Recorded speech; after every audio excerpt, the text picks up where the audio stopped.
गुरुं शङ्कररूपिणं यमाश्रितो वक्रोऽपि चन्द्रा सर्वत्र वन्द्यते।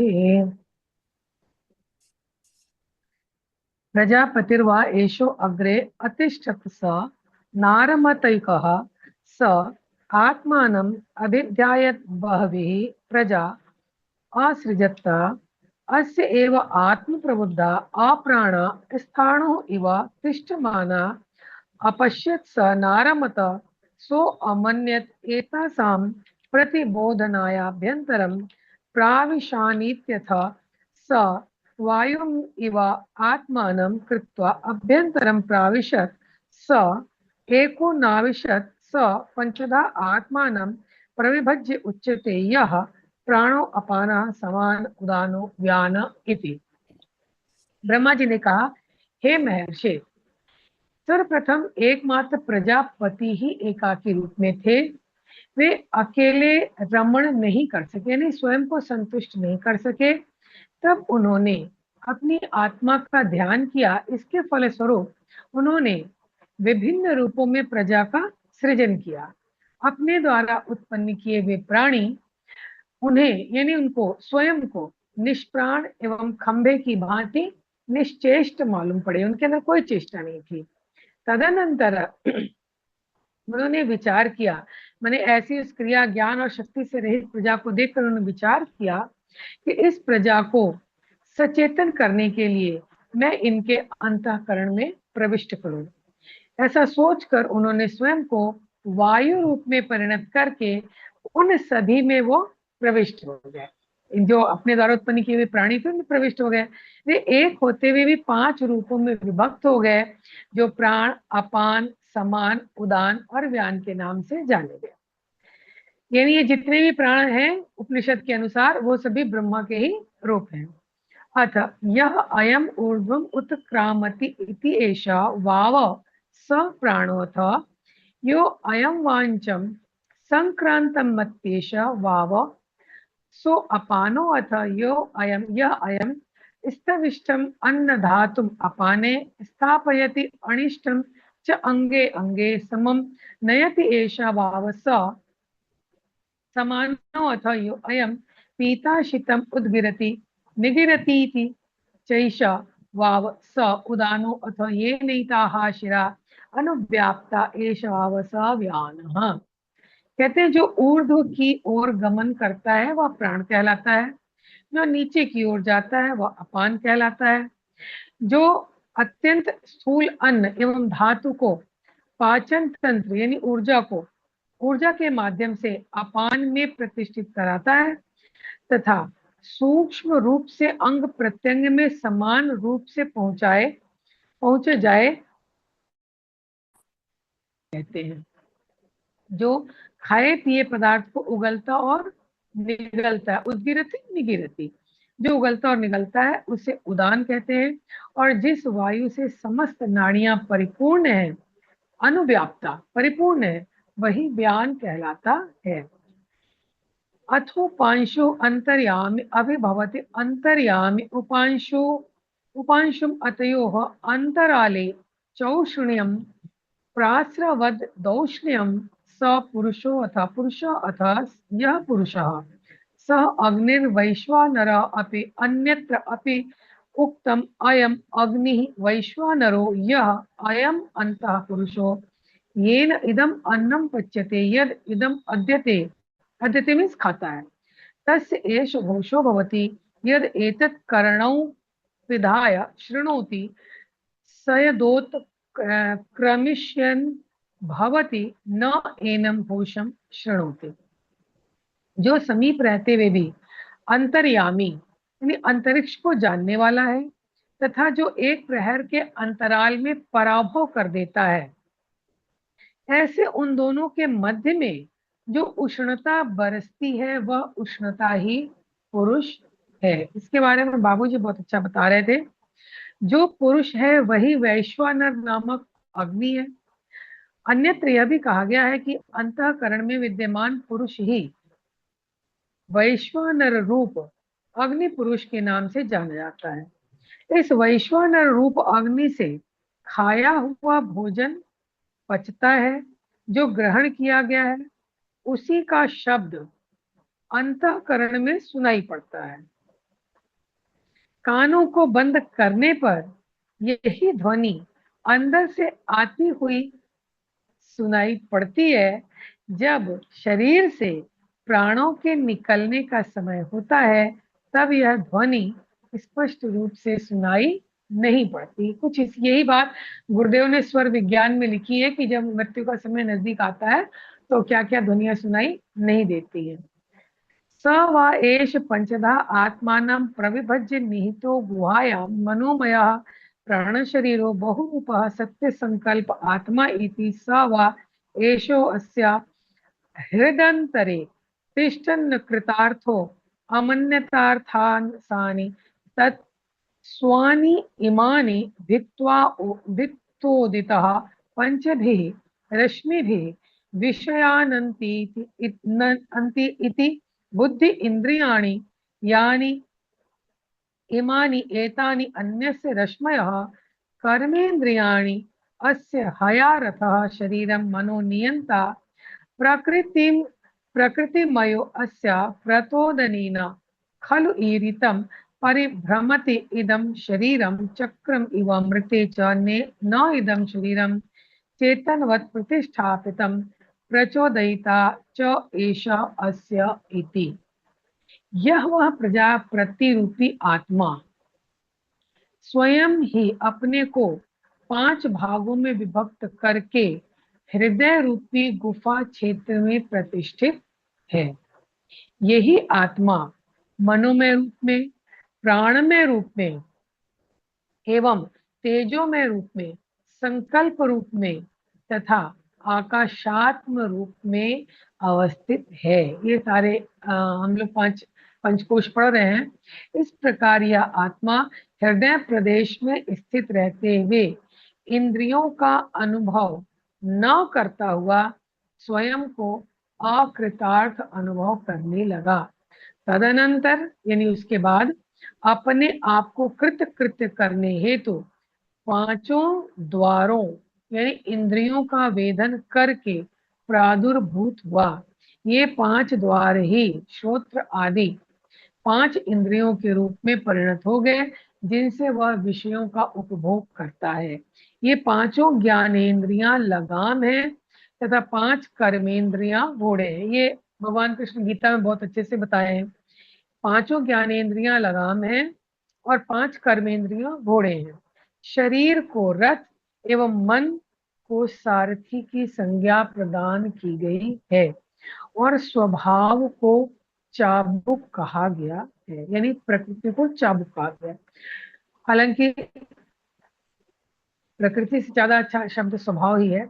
इस चाबुक से प्रेरणा प्राप्त करके यह शरीर चक्र की भांति गमन करता है।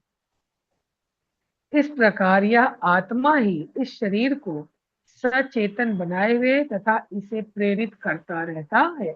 बहुत सुंदर रूपक है और इसको गीता में सभी लोग पढ़ते आ रहे हैं। आगे बढ़ते हैं। स वा एष आत्मा आत्मेत्यदो वशम नीत एव सित असितयः कर्मफलैः अभिभूयमान इव प्रतिशरीरेषु चरति अव्यक्तत्वात् सूक्ष्मत्वात् अदृश्यत्वात् अग्राह्यत्वात् अनिर्ममत्वात्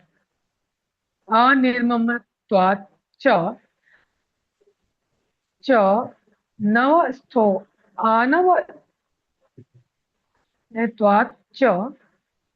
अनवस्थो अकर्ता कर्तेवावस्थितः।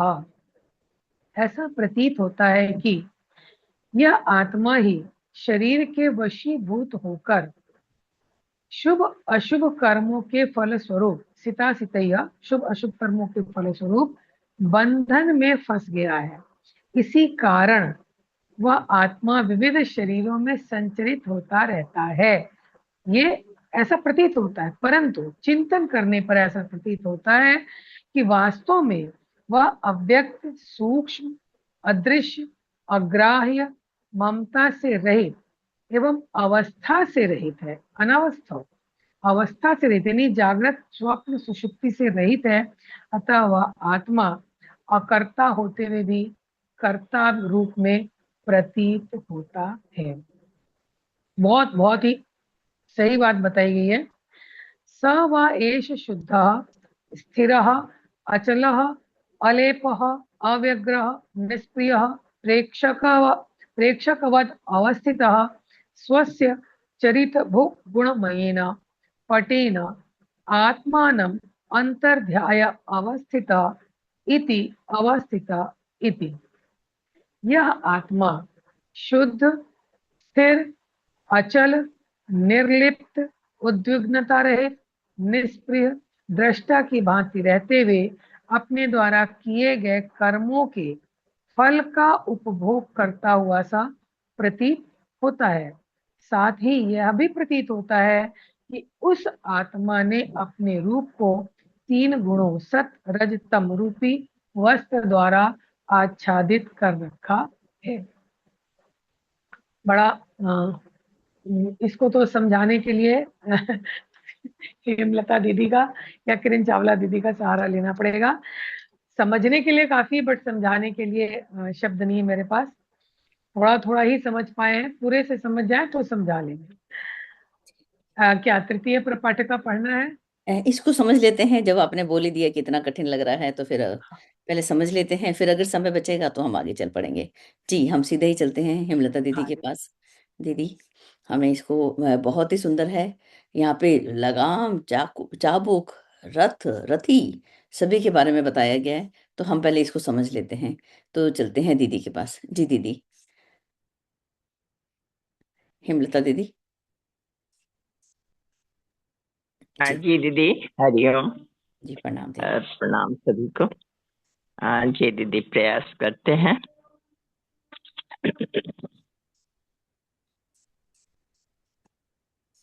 दीदी, मैत्रेय उपनिषद का 5वां तक लिया था आपने? जी दीदी, 5 कहाँ तक ले तक? लिए थे, 6 से लेना है। जी जी दीदी। तो छठा में दीदी ने पढ़ा कि हे श्रेष्ठ मुने, दीदी यही वाला ना?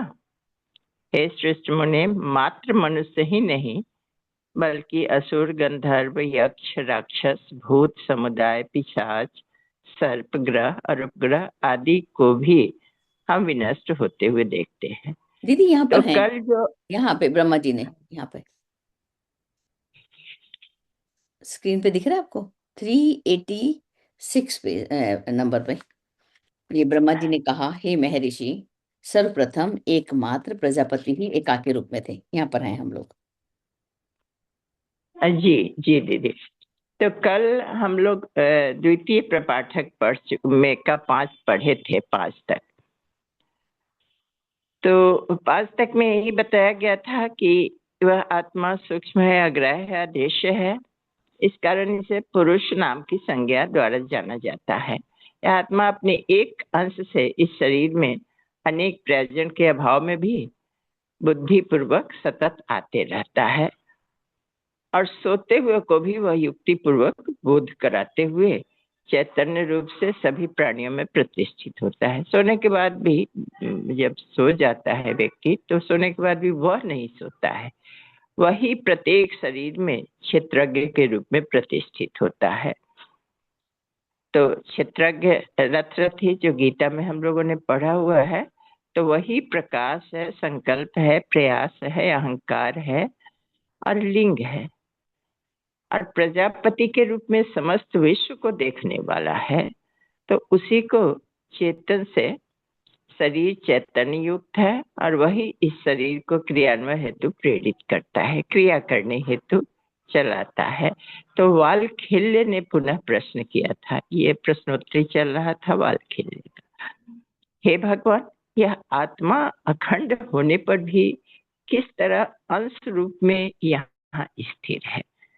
कहने का अर्थ है निकला कि वह जब खंडित होने वाला नहीं है, तो वह सभी के अंदर कैसे प्रवेश किया हुआ है? अब ब्रह्मा जी कहते हैं कि हे महर्षि, सर्वप्रथम तो एकमात्र प्रजापति ही एकाकी रूप में थे। अब बड़ी अच्छी बात एक स्पष्ट करना चाहेंगे, यद्यपि सभी विदुषी हैं दीदी, विद्वान भैया लोग हैं, ब्रह्मा जी और ब्रह्म में अंतर हम लोग समझते चले। अब हम लोग ब्रह्मा जी की बात कर रहे हैं जो सृष्टि के निर्माण में लग गए, उन्हें विधि सिखाया अनिरुद्ध भगवान ने, फिर उसके बाद वो ब्रह्मा जी कैसे निर्माण कर रहे हैं। तो अब ब्रह्मा जी ही बता रहे हैं, कह रहे हैं कि हे महर्षि, सर्वप्रथम तो एकमात्र प्रजापति ही एकाकी रूप में थे और वे अकेले रमन कर रहे थे। तो अकेले रमन करने का अर्थ है जो उन्हें जब मन नहीं लगा, भाव समझे, तो वे असंतुष्ट रहने लगे। तो जब स्वयं को संतुष्ट नहीं कर पाए तो क्या किए कि आत्मा का अपना ध्यान करने लगे और उसके फलस्वरूप उन्होंने विभिन्न रूपों में प्रजा का सृजन आरंभ कर दिया। अपने द्वारा उत्पन्न किए वे प्राणी उन्हें स्वयं को निष्प्राण एक खंभे की भांति निश्चेष्ट मालूम पड़ने लगा। अब इसको क्या कहेंगे कि जब परमात्मा ने मूर्ति बनाया, ब्रह्मा जी सृजन कर दिए, जब पुतलाएं बन गई तो क्या किया, वो एक स्टैचू जैसा उन्हें दिखा। ऐसी उस क्रिया ज्ञान और शक्ति से रहित प्रजा को देखकर उन्होंने विचार किया कि इसको हम क्या करेंगे, फोकस। तो जब ये पुतला उन्होंने निर्माण कर दिया तो वो सोचे कि इसमें अब ये तो निष्प्राण है, खंबे की जैसा निश्चेष्ट है, तो फिर ऐसी उस क्रिया ज्ञान और शक्ति से रहित प्रजा को क्या करेंगे हम देखकर। तो वो क्या किए कि क्रिया ज्ञान और शक्ति से युक्त सचेतन करने के लिए वे प्रजापति स्वयं उसके अंतःकरण में प्रविष्ट हो गए। तो उस चेतना के रूप में वे क्रिया ज्ञान और शक्ति से युक्त होकर वो उसमें प्रविष्ट कर गए। ऐसा सोचकर उन्होंने स्वयं को ऐसा सोचे जो अब तो करना पड़ेगा, इनमें हम स्वयं प्रविष्ट होंगे तभी वे सक्रिय हो सकेंगे, चैतन्य हो सकेंगे, नहीं तो ये तो मात्र पुतला बनकर रह गए। अब ऐसा सोचकर उन्होंने स्वयं को वायु के रूप में परिणत कर दिया। तो सर्वप्रथम क्या बना, वायु बना। तो वायु के रूप में परिणत किए, मतलब प्राण के रूप में अपने द्वारा उत्पन्न किए हुए प्राणियों में वे प्रविष्ट हो गए। अब वे एक होते हुए भी 5 रूपों में विभक्त हो गए। यह प्राण जो था उसको 5 रूप में विभक्त कर दिए और उसी को 5 नाम भी दे दिए गए। क्यों 5 रूप में विभक्त किए? क्योंकि संचालन तो करना है ना, क्रियाएं करना है, विधि व्यवस्था बनानी है। शरीर का अंग प्रत्यंग अगर बन रहा है तो सबका तो अपना अपना काम रहेगा। तो एक प्राण से तो संभव नहीं होगा, सबको कार्य के अनुसार उसका नामकरण कर दिए।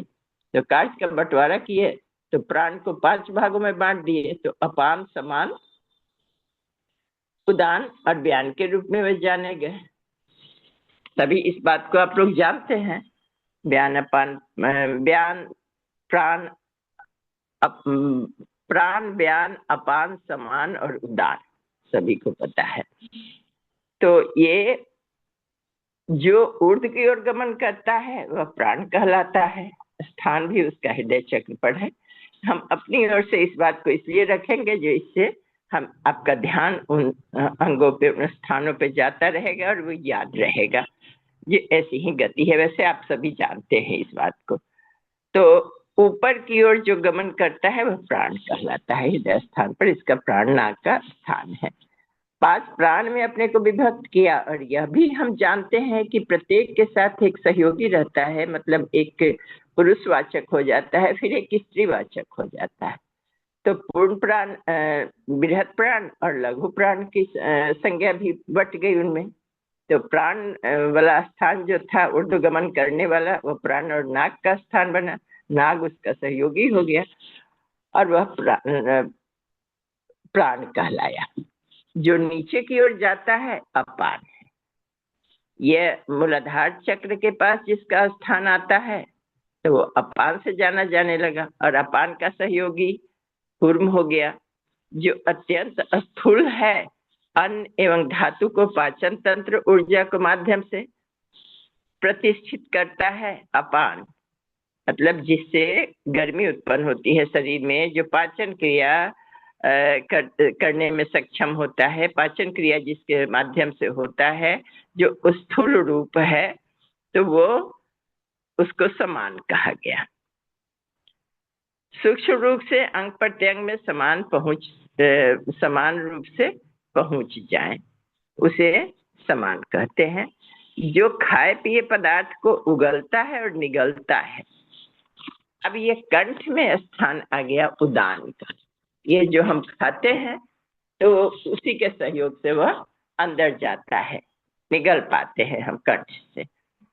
अच्छा है, निगलना हो, उल्टी करना हो, या हमको उलट देना हो निकाल के, तो जब सफाई करते हैं हम तो कुंजल क्रिया जो करते हैं, जल पीकर और फिर बाहर निकालते हैं, तो ये सब उदान के कारण होता है। और जिस वायु से समस्त नारियां परिपूर्ण है वही व्यान कहलाता है। अब जिस नारी से, ये व्यान का स्थान है सहस्त्रार चक्र, और धनंजय उसका सहयोगी है आज्ञा चक्र के पास। तो ये जो व्यान जो है, इसके दोनों के भी अपने अपने विशिष्ट कार्य है। व्यान है संपूर्ण शरीर में, संपूर्ण नस नारियों में घूमता है। एक तरह से अगर समझे वैज्ञानिक दृष्टिकोण से, तो ब्लड सर्कुलेशन में व्यान रहता है, तो यह कोने कोने में व्यान पहुंचता है, व्यान प्राण। यही बात यहाँ तक बताई गई है। आगे जो है, समीप रहते हुए भी मतलब अंतर्यामी है वह प्राण, अंतर रहते हुए भी अंतरिक्ष को जानने वाला है, संपूर्ण अंतरिक्ष में भी वह घूमने वाला है, विचरण करने वाला है। एक प्रहर के अंतराल में पराभव कर देता है, एक पहर के अंतराल में पराभव कर देता है। उसको हम समझ रहे हैं दीदी, पराभव कर देता है, नीचे गिरा देता है। ऐसे उन दोनों के मध्य में जो उष्णता बरसती है वह उष्णता ही पुरुष है। तो कहने का अर्थ है कि जो एक प्रहर के अंतराल में पराभव कर देता है, हरा देता है। और हमें लगता है ईरा और पिंगला से संबंधित यह लाइन दिया हुआ है। अभी कैसे हम नहीं इसको स्पष्ट कर पा रहे हैं। और ये ईरा और पिंगला जब दोनों का क्रम चलता है तो एक समय के अंतराल में मध्य की स्थिति बनती है। जब वो चेंज वाली स्थिति बनती है तो उस समय जो उष्णता होती है, गर्मी महसूस होती है, तो वही उष्णता ही पुरुष है। जो पुरुष है वही वैश्वानर नामक अग्नि है। तो प्राण के संघर्षण से वो होता है, संभव होता है। दोनों के अंतराल में जो घर्षण के बाद जो स्थिति आती है, वहां से अग्नि उत्पन्न होता है। ईरा से पिंगला, पिंगला से ईरा, ईरा, या अगर यहाँ चल रहा है इन प्राण, अपान, व्यान, उदान समान की प्रक्रिया बताई जा रही है, उस सेंस में अगर कहा जा रहा है तो ये भी एक में से दूसरे में प्रवेश करने में वो घर्षण होता है, घूर्णन होता है। लघु जी, यहाँ पर मुझे लग रहा है कि सहस्त्रार से मूलाधार यानी व्यान से अपान तक जा रही है, फिर अपान से जब व्यान तक जा रही है, मतलब सुषुम्ना में ही रमन करते हुए जब ऊपर से नीचे और नीचे से ऊपर हो रहा है तो वो घर्षण हो रहा है। और उसकी मुझे लगता है उमा दीदी और क्लियर कहेंगे कि वही बात यहाँ कही जा रही है, उष्णता हाँ, को ही, मतलब ऊपर से नीचे जो प्राण जा रहा है वही एक पुरुष और है। बात है, एक और बात है, वह भी हो सकता है, जैसे वो तो क्लियर स्पष्ट नहीं है, लेकिन वो प्राण, सहस्त्रार से प्राण से अपान, अपान से प्राण, ये भी कहा जा सकता है। यह क्रिया जब होती है तो ये तो हमें पता है, ये जब ब्राह्मी चेतना अंदर प्रवेश करती है तो प्राणन अपानन की क्रिया शुरू होती है। और प्राणन अपानन क्रिया में प्राण अपान में जाएगी, मतलब प्राण का जो स्थान है हृदय चक्र, अनाहत चक्र, वहां से मूलाधार को और फिर मूलाधार से अनाहत में आती है। सहस्त्रार की बात तो दूर की रही, वो तो अभी है।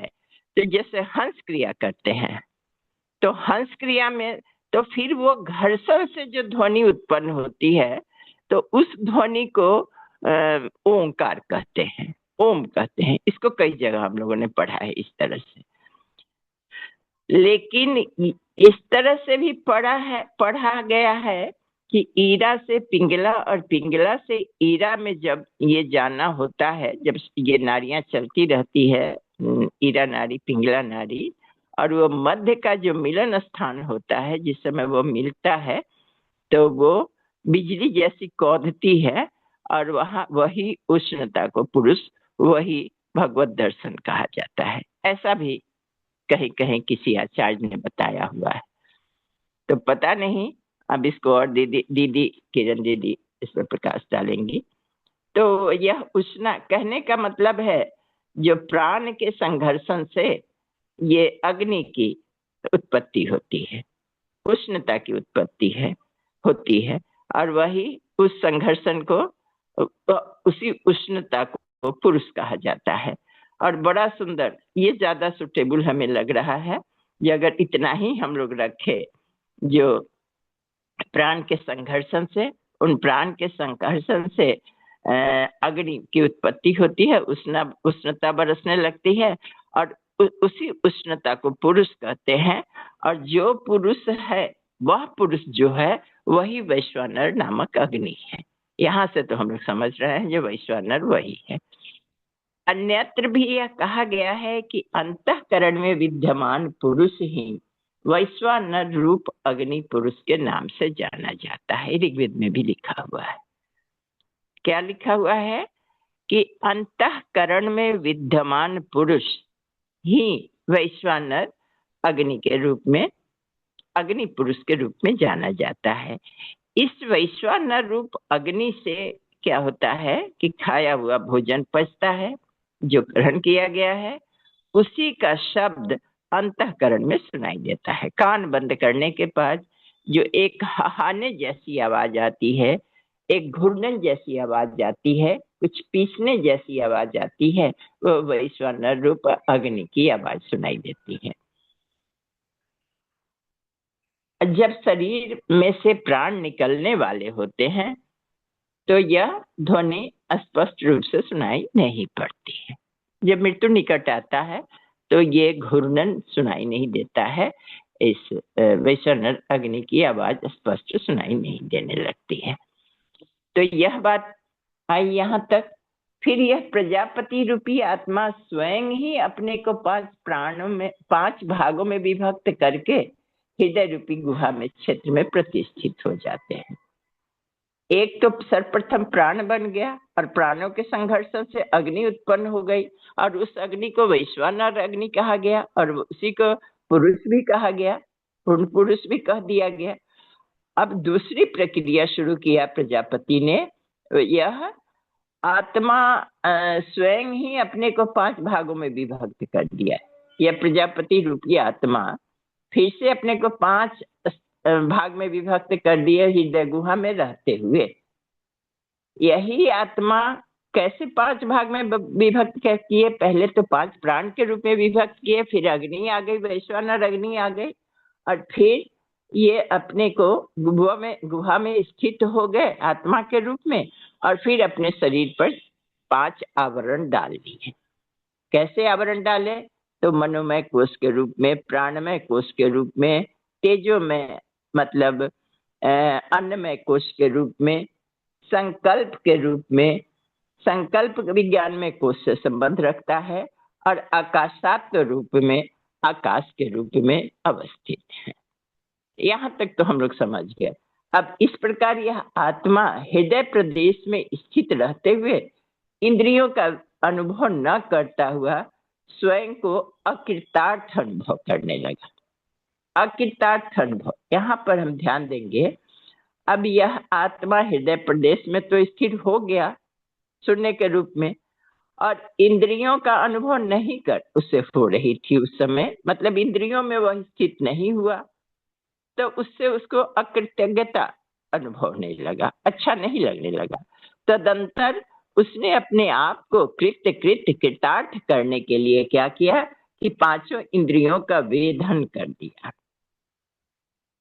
पांचों इंद्रियों का वेधन करके दुर्भूत हुआ, मतलब उसमें भी इंद्रियों में भी प्रवेश कर गया और उसको छिद्र बना दिया, वेधन कर दिया। तो वेधन करने से क्या हो गया? 5 द्वार प्रकट हो गया। उसमें से उन्हें वह अच्छा नहीं लग रहा था, इंद्रियां बन गई थी, लेकिन वो जो भूत पदार्थ से इंद्रियों का निर्माण हो गया था, लेकिन वह भी अपना काम नहीं कर रहा था, उसमें आत्मा उसमें प्रवेश नहीं पाया हुआ था। तो वह क्या किया कि वेधन कर दिया, इंद्रियों का वेधन कर दिया, मतलब सभी में छिद्र उत्पन्न कर दिया। अब ये 5 द्वार ही, अब 5 द्वार कौन कौन है? इंद्रियां, ज्ञान इंद्रियां जो है 5 द्वार श्रोत्रादि हैं, कान, 2 कान, 2 आंख, नासिका के दोनों छिद्र, तो ये 5 इंद्रियों के रूप में परिणत हो गए, मतलब नासिका। अब वैसे तो 9 द्वार कहे गए हैं, तो हम लोग आगे उसको पढ़ेंगे। यहाँ 5 द्वार ही बताया जा रहा है, तो 5 ही को लेकर आगे बढ़े, तो 9 द्वार हम आगे आगे पढ़ेंगे। इससे वह विषयों का उपभोग करता है। तो वह क्या करता है? आत्मा रसस्वादन करता है इन छिद्रों के द्वारा। वे 5 ज्ञानेंद्रियां लगाम हो गई। अब इसको रथ बन शरीर को मान लिया गया, और 5 ज्ञानेंद्रियां जो है आंख, कान, मुंह तथा 5 कर्मेंद्रियां घोड़े हो गए, हाथ, पांव और मल द्वार, मूत्र द्वार, और एक और ये घोड़े हो गए। शरीर को रथ मान लिया गया, मन को सारथी बना दिया गया। 10 कर्मेंद्रिया, ज्ञानेंद्रिया और कर्मेंद्रिया, 10 जो इंद्रियां हुई, तो उसमें से 5 को घोड़ा बना लिया गया और 5 को लगाम बना लिया गया। 5 ज्ञानेंद्रिया लगाम हो गया और 5 कर्मेंद्रियां घोड़े हो गए। अब शरीर को रथ बना लिया गया, मान लिया गया, और मन को उसका सारथी बना दिया गया। सारथी कौन होता है? शरीर को चलाता है, घोड़ा चलाता है। रथी, रथ को सारथी हाँकता है। तो सारथी की संज्ञा किसको दी गई? मन को। इस शरीर को चलाने वाला कौन है? तो मन है। अगर हम वहां केंद्रित होंगे तो इस बात को महसूस करते चलेंगे। और स्वभाव जो है, मनुष्य की प्रकृति जो है, नेचर जो है, वह चाबुक बन गया, और यह चाबुक से प्रेरणा प्राप्त करता है। घोड़ा रथ को चलते हुए हम अगर देखते हैं तो पाते हैं कि चाबुक से जब उसको गति दिया जाता है, टेढ़ा मेढ़ा जाने लगता है, तो चाबुक उसको सीधे ले चलता है जहां डरवाया जाता है चाबुक से। तो शरीर का चाबुक कौन हो गया? प्रकृति हो गई, स्वभाव हो गया। कर्मेंद्रिया घोड़ा हो गया, ज्ञानेंद्रिया लगाम।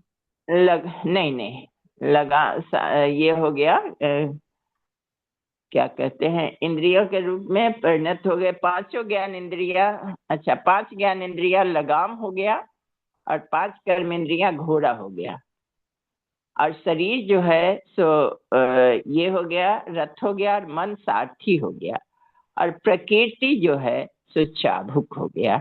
तो लगाम होते हैं जो घोड़ा जिस रस्सी से जुड़ा रहता है, तो ये कर्मेंद्रिया लगाम है, ज्ञानेंद्रियां लगाम है, कर्मेंद्रियां घोड़ा है, इस बात को भूलना नहीं है। और चाबुक जो है सो वही चाबुक के प्रेरणा से वह यह रथ जो है सो सीधे रास्ता चलता है, सही जगह जाता है। अगर चाबुक का भय नहीं हो, प्रकृति का भय नहीं हो, तो प्रकृति को स्वभाव भी अपना समझ सकते हैं, लेकिन फिर प्रकृति की चर्चा आगे भी आएगी। यह शरीर चक्र की भांति गमन करता है, यह शरीर नाचता है, गोल गोल चक्र जैसा गमन करता है। इस प्रकार यह आत्मा ही इस शरीर को सचेतन बनाए हुए है। ये शरीर को कौन सक्रिय बनाए हुए है? तो यह आत्मा जो अंदर प्रवेश किया हुआ है, रथी है, उसका जो मालिक है वही बैठा हुआ है।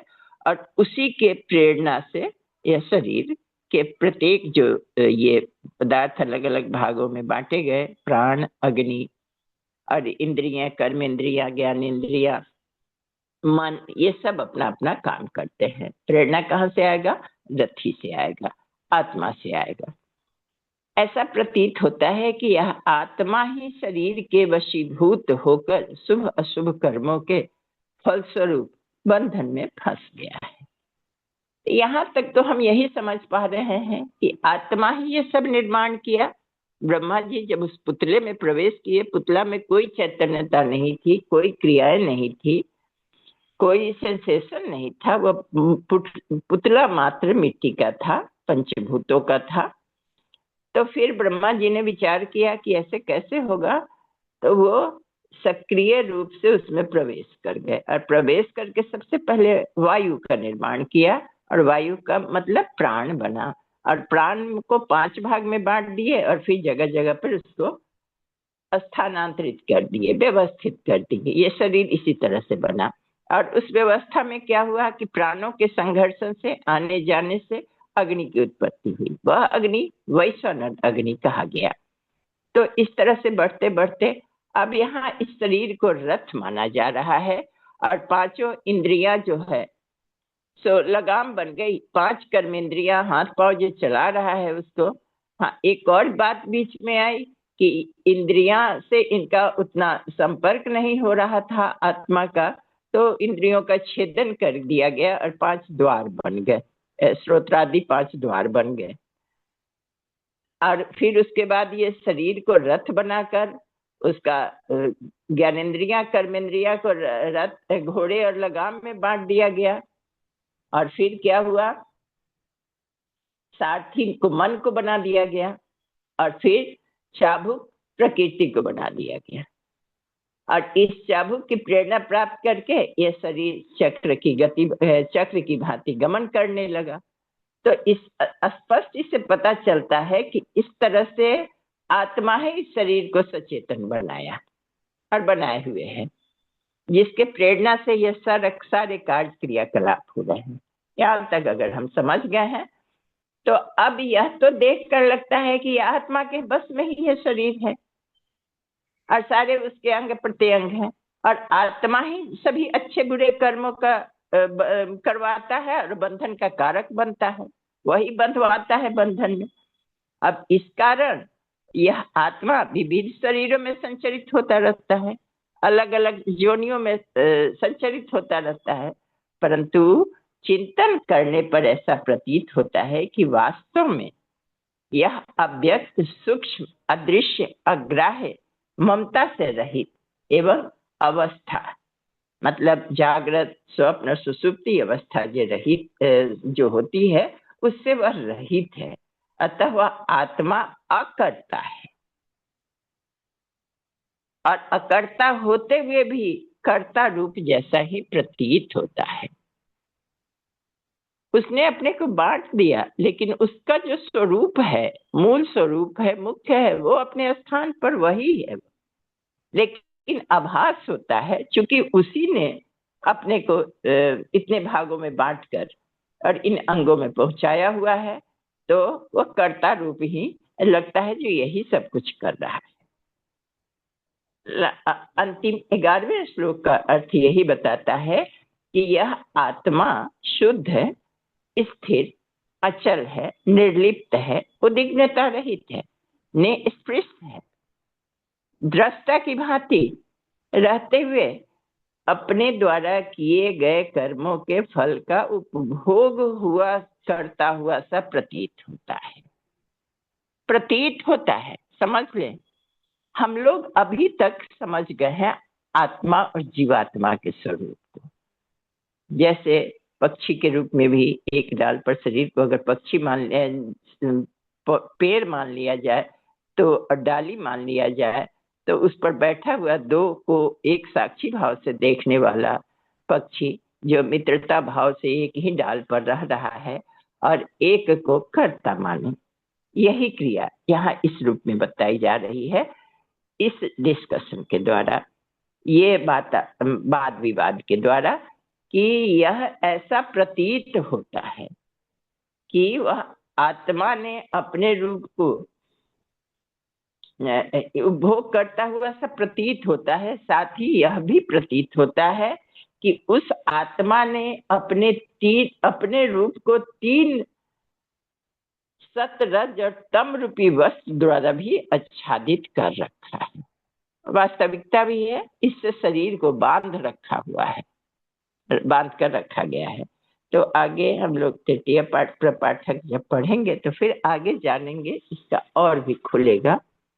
तो हम यही तक समझ पाए थे। दीदी प्रणाम। दीदी अब आप आइए, आप कुछ हम लोगों को जी बताइए। दीदी, बहुत सुंदर दीदी, बहुत ही अच्छे से आपने विस्तार से बताया।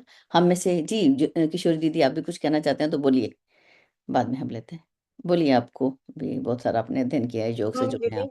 नहीं नहीं, यहाँ पे दीदी जो कह रही थी ना, तो हम जहाँ तक हमारा बाबूजी से जो सुने हैं जी कि वो सुषुम्ना में ही रमन करता है पुरुष, ना वो ईरा में रहता है ना पिंगला में रहता है, मतलब बीच में ही, जो यहाँ पुरुष की बात कही जा रही है 8वें इसमें। तो इसलिए मुझे ये लगा, और जस्ट उसके 7वें में यही चीज बताया गया, अपान से ब्यान का यात्रा को बताया गया, इसीलिए मैंने बोला। और जी दीदी ने जो बोला कि ईरा या पिंगला, तो वो तीनों सुषुम्ना, ईरा पिंगला और सुषुम्ना तीनों मध्य भाग में मस्तिष्क में, यहाँ पे जब पिछले हिस्से में जहाँ मिलती है, तो उसको भी पुरुष कह सकते हैं। दीदी ने भी अपने अनुसार सही बताया। तो यही मैंने यहाँ पे जी बोला था। और किसी को यहाँ कंफ्यूजन नहीं होना चाहिए। देखिए, अलग अलग विषय में अलग अलग लोग, यहाँ जो 9वें में है, यहाँ पे अलग बताया गया है कि 5 ज्ञानेंद्रियों को लगाम, 5 कर्मेंद्रियों को घोड़े, और शरीर को रथ, मन को सारथी, इस तरह से बताया गया है ना। स्वभाव जो है या प्रकृति, उसको चाबुक। लेकिन दूसरे उपनिषद के इसमें हमने, वो नाम नहीं याद आ रहा है, उसमें हम लोगों ने पढ़ा था शरीर रथ है, और ये जो घोड़े हैं वो इंद्रियां हैं, लगाम जो है वो मन है, और जो सारथी है वो हमारा आत्म जीवात्मा बुद्धि। है। बुद्धि। बुद्धि है, यस बुद्धि, यस सही बोल रही हैं, हाँ बुद्धि है। और पीछे जो मतलब बैठा हुआ सवारी जो है वो आत्मा है। हाँ, तो इस तरह से भी अलग अलग उपनिषद में हम लोग अलग अलग बातें कहे हैं। इसको पढ़ाने का, ऋषियों का अलग अलग समझाने का इसमें दिया गया है। बस गीता में आत्मा को, कहा गया, गीता में भगवान बोले हैं। जी हाँ भगवत गीता में बोले हैं, यस, उसी में समझाते हुए। ठीक है, प्रणाम सभी को। प्रणाम सभी को। जी रूपा दीदी। दीदी, इसमें जो किया बोला गया है क्रिया, ज्ञान और शक्ति, तो क्या ये ह्रीं श्रीं क्लीं का बारे में बताया गया है?